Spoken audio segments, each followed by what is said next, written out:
Shalom, aujourd'hui nous allons parler de la quatrième interdiction que comportent les lois de Noé, les lois noachides. Il s'agit de l'interdiction du vol. Ne pas voler son prochain, respecter sa propriété, est une valeur généralement admise dans l'humanité. Même dans les sociétés totalement communisantes, on comprend qu'il y a un minimum de propriété de l'homme sur quelques-uns de ses biens.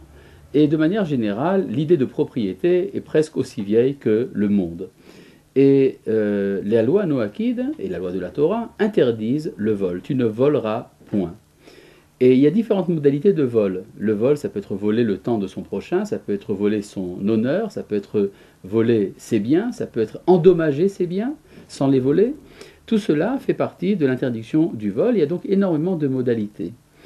À tel point même que la halakha, la loi juive, a introduit dans l'interdiction du vol de donner un salaire en retard. C'est-à-dire, si vous êtes un employeur et que vous retardez de quelques jours le paiement du salaire, vous avez transgressé l'interdiction du vol parce que vous avez gardé le bien de votre prochain un certain temps chez vous.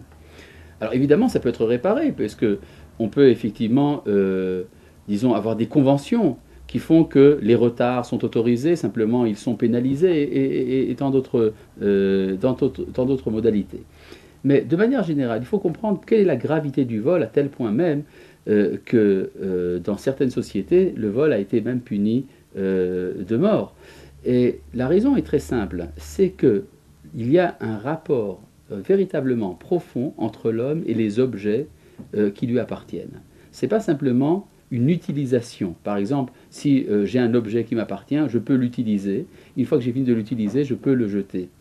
Quand on est un homme authentique, s'établit une véritable relation, presque d'identité, entre l'homme et ses biens.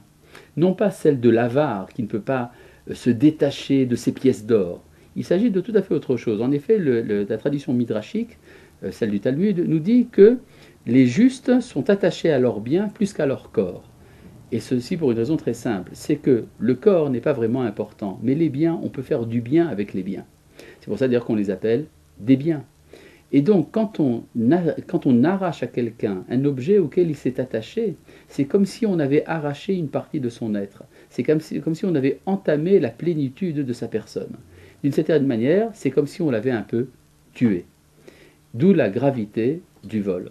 À partir du moment où l'on acquiert la sensibilité nécessaire envers les biens de son prochain, c'est alors que l'on commence à respecter l'intégralité de la personne humaine, puisque l'on reconnaît que cette personne s'étend bien au-delà de son corps et de sa vie, mais s'étend également jusqu'aux limites de ce qu'il a pu acquérir. Et de ce point de vue-là, on évolue dans l'établissement d'une morale humaine pleine et totale. Shalom.